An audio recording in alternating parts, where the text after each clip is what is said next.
जब ये मेरे साथ हाथ मिलाता है ये कांपता है ऐसे। मुझे अभी भी याद है, मैं अपने दोस्तों को कहता हूं ये कल्प्रिट है, दोनों केवाईसी में यही कल्प्रिट है। उन्होंने कहा कैसे? मैंने कहा जब इसने हाथ मिलाया मैं इसकी ट्रिम्बलिंग देख रहा था, ये शेकिंग हो रहा था और इसका मतलब है घबराहट है, मीनस दाल में कुछ काला है। अब मुझे कंफर्म हो गया केवाईसी कौन गलत है।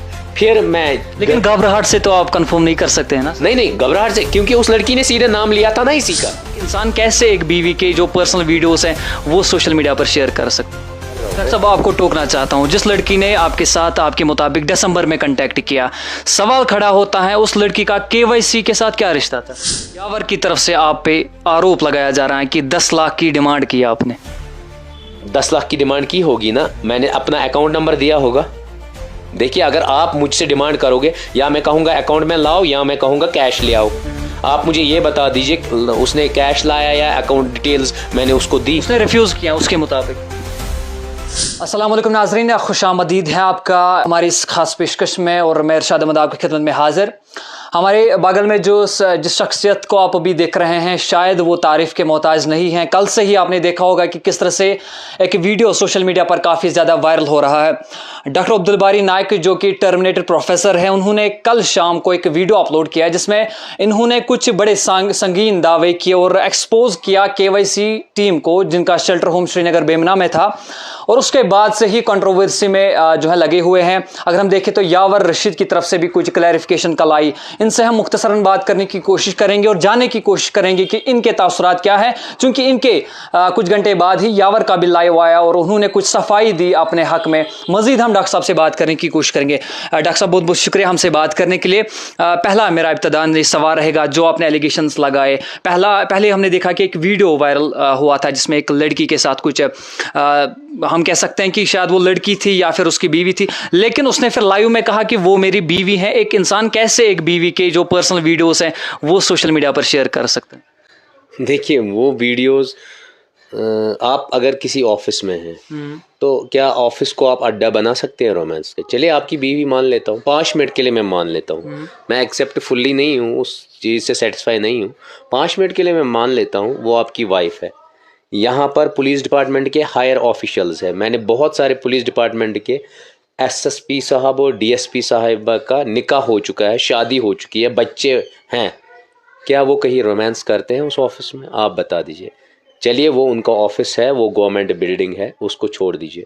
ये जो शेल्टर होम्स है, इनको मैंने और कश्मीरी हर एक ने एक इबादतगाह समझा है। बिल्कुल, आफ्टर मॉस्क यही इबादतगाह है। क्यों? क्योंकि वहाँ हम भूखे नंगे बेचारे जो वो रहते हैं वहाँ, इनमेट्स जिनको कहते हैं, या यमन मनोती मत, वो वहाँ रहते हैं, वो अपनी अलग दुनिया होती है उनको आप खिदमत कर रहे हो, उनके लिए आप वहाँ पाक साफ हर एक चीज़, जब उनको आप तन की सफाई कर रहे हो, तो क्या आप रियली में आपका जो मन है वो क्या साफ है? आप वहाँ पर वो कांड कर रहे हैं। चलिए, मैं उन्हीं से पूछना चाहता हूँ, जो वो वीडियो है वो मैंने तो शूट नहीं किया ना, वो उन्होंने खुद शूट किया है। और शूट कहाँ पर किया? अगर घर में करते, बेडरूम में करते, मुझे कोई टेंशन नहीं होता, लेकिन वो मैंने पहले ही कहा, वो इबादतगाह, एक सेकंड लेवल का इबादतगाह उसको कहेंगे, क्योंकि we serve the humanity there, we serve the human beings there, तो वो इबादतगाह होना चाहिए या रोमांस का अड्डा होना चाहिए। नंबर फर्स्ट ये। नंबर सेकंड, हर एक इसी बात पे क्यों गया कि मैंने रोमांस का, मैंने वहाँ मेन 3 चीज़ें इंपॉर्टेंट इश्यूज उठाए। जो उस एनजीओ का एक बशारत साहब है, वो हर एक जगह कहता है मैं एक आईपीएस ऑफिसर हूँ, उस पर कोई क्यों नहीं जाता है, कोई पूछताछ क्यों नहीं करता है? आप एक पुलिस की ऑनेस्ट, पुलिस ऑफिशियल्स की ऑनेस्ट वर्दी होती है, उसको आप बदनाम क्यों कर रहे हो? कोई नहीं पूछ रहा है ये। तीसरी चीज़, पूरा कश्मीर उन पे ट्रस्ट करता था, मतलब भरोसा करता था और डोनेशन करता था। बहुत सारे लोग तो दिखाते हैं कि जो बच्चों ने कलेक्ट किए हैं कॉइन्स अपने उसमें, फिर वो भी दिखाते हैं सोशल मीडिया पे, देखो इन्होंने हमें दान दिया। मीन्स उन बच्चों को भी कंसेप्ट होता है कि हम इनको दान करेंगे हमें सवाब मिलेगा, फिर आप उसका उल्टा उस पैसे को अपने ऊपर खर्च करते हो। क्या ये कौन सा जस्टिस है? आप ही मुझे बता दीजिए।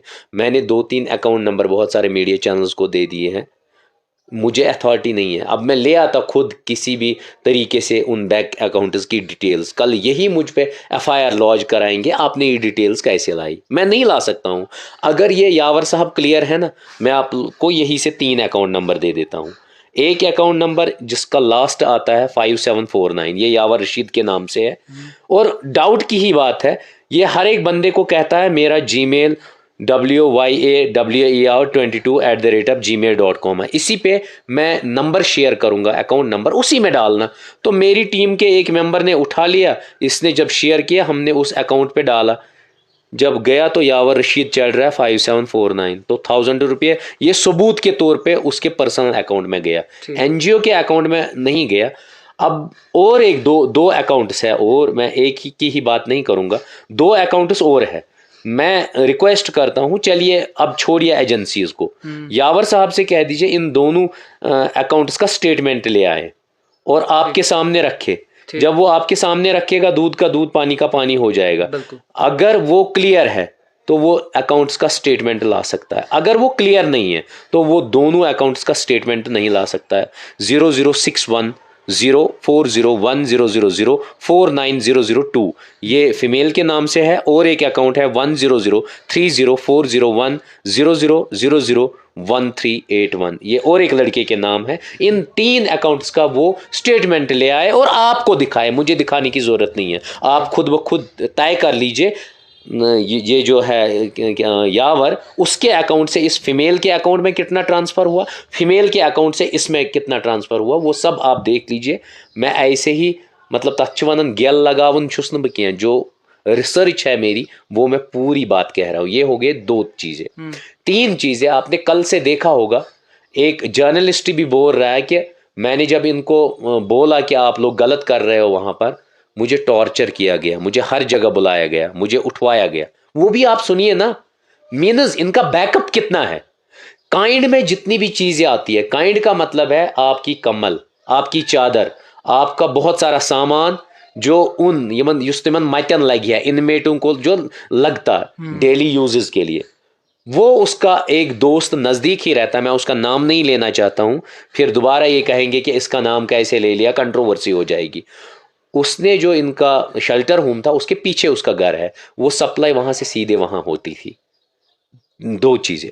तीसरी चीज, सबसे इंपॉर्टेंट चीज जो है, जिस चीज के लिए हमने उस शेल्टर होम को बनाया, क्या वो प्रैक्टिकली होता है? वो जल्दी बाल काटते थे किसी के, मैं ऐसे ही हवा में बात नहीं कह रहा हूं। आप आज देखिए, किसी ने पुलवामा से चढ़ाया कि मेरे अब्बू का उन्होंने बाल काटे, फिर उसको इन्फेक्शन हो गया, फिर हमने कहा आपको इतना डोनेशन आ गया लोगों का, हमें दे दो, हम इस पे खर्चा करेंगे मेरे अब्बू पे। उसने डिनाई किया। ये मैं नहीं कह रहा हूँ, ये वो सीधे इंटरव्यू में कह रहा है किसी चैनल पे। ठीक। तीसरा, मेरे पास रिसर्च क्या था, 4 इनमेट्स जो वहाँ यम मत आसन शेल्टर होमस मज, यमन तुलन, यमन रात क्युत सन त्रयित कुन ते हाईवेस मज। आप मुझे बता दीजिए, क्या आपसे मैं क्वेश्चन करना चाहता हूँ, यावर से मैं क्वेश्चन करना चाहता हूँ, क्या आप, अगर आपका मेंटली अनसाउंड अब्बू होंगे या दादा होंगे, दादी होगी, क्या आपको उसको रात के 3 बजे 2 बजे उठा के सड़क पे फेंक दोगे? ये आपकी ह्यूमैनिटी कहती है, ये आपका रिलीजन कहता है, ये आपके कॉन्स्टिट्यूशन कहता है। मैंने तीनों को 4 केसेस को दिखाया भी। अगर यकीन नहीं आता है, माइक उठाइए, अभी रैनावारी हॉस्पिटल के सामने मैंने कल ही उस बंदे का इंटरव्यू किया, उसका हाल देखिए पीछे हुआ क्या है, कितने गहरे जख्म है उस पर। वो सीधे कहता मुझे उन्होंने भगाया। चलिए, एक की ही बात नहीं है, सुनील और एक है, वो सोपोर में है, और 2 अलग अलग जगहों पे है। वो क्यों है? जब आप शेल्टर होम के लिए आपको पूरी दुनिया डोनेशन दे, फिर आप उनको रात में ही डिस्पोज ऑफ क्यों करते हो? 2 दिन रखते हो, 10 दिन रखते हो, 5 महीने रखते हो, 4 महीने रखते हो, फिर आप कौन सी मजबूरी होती है उनको बाहर डिस्पोज ऑफ करने की? डॉक्टर साहब, चूंकि कल से ही ये कंट्रोवर्सी हुई है, लेकिन हमने भी सोशल मीडिया पर रिसर्च किया, एक ऑडियो कॉल काफी ज्यादा वायरल हो रही है सोशल मीडिया पे। सर, एक ऑडियो कॉल काफ़ी ज़्यादा वायरल हो रही है सोशल मीडिया पर, जिसमें आप ये कहते हुए दिख रहे हैं, चूंकि हमने इसकी तस्दीक नहीं की, कि मेरे पास जो मुसद्दिक बशीर हैं, जिनका KYC टीम अवंतीपोरा में चल रहा है, उसके मुतल्लिक भी कुछ कंप्लेंट्स और वो भी रडार पे है। लोग ये सवाल कर रहे हैं कि कहीं ना कहीं पर्सनली इश्यूज़ हैं यावर के साथ। डॉक्टर बारी को इन्होंने मुसद्दिक को साइडलाइन करके सीधे एक्सपोज यावर को किया। देखिए, मैं रियलिटी में कभी लाइफ में झूठ नहीं बोलता हूँ, ये आप कहीं भी देख लीजिए। मेरे पास दिसंबर लास्ट वीक यही कमरा है, एक विक्टिम आई। उन्होंने कहा भाई मैं इससे पहले गई जो शेल्टर होम है उसके मालिक के पास, मैं चंद इन्वेस्टिगेटिंग एजेंसीज के पास भी मैंने कंप्लेंट डाली। मैंने इनको कहा यहाँ पर गंदा काम हो रहा है। वो मुझे, अगर आपने सुना होगा, वो ऑडियो कॉल कर रही है। वो लड़की सीधे कह रही है कि मैं दिसंबर एंड में गई थी, यही आई, उसने मुझे पूरा सब कुछ बताया। मैंने कहा उसको देखो बहन, जब तक मैं खुद प्रूव नहीं करूंगा तब तक मैं किसी के खिलाफ नहीं जाता हूँ। उसने कहा, मैंने ये भी इनसे कहा कि बह दिमहो तोह जमीन कनाल अख कनाल जमीन कोता छ येते लावन श्रीनगरस मज 20 मरला, 1 करोड़ प्रॉपर्टी है उसके पास, प्रॉपर्टी है, उसने वो भी डोनेशन करने के लिए की। मगर यमो कर्मस तमिस खुरन था, दोपुन बहन आज त्राव चे यल, इस करो दोबारा गलती कह। पे दिसमस माफी, अक लट ये वुचमत यम गलत अत कर, 2 लट 3 लट, पे गई तमिस मालिकस, दोपनस हे बिमन हज, दोपनस हे यम हज गलत कर, अत थव सा CCTV लगाइत। इवन इन्वेस्टिगेटिंग एजेंसीज पे भी वो गई है, वो नाम लेती है सीधे। तो उन्होंने उसकी नहीं सुनी। मालिक मकान ने कहा मैं किराए से मतलब, मैं ना यहंदिस वत सतन मतलब कहीं। और उसी ने मुझे कहा कि वहां पर लड़कियां आती थी जाती थी। मुझे उस पे ज्यादा वो नहीं था कि लड़कियां आए ना आए, क्या कर रहे वो मुझे नहीं था, मुझे सिर्फ था डोनेशन से। डोनेशन फिर मैं 5-6 महीनों से इस पर रिसर्च कर रहा हूँ और मैंने फिर देखा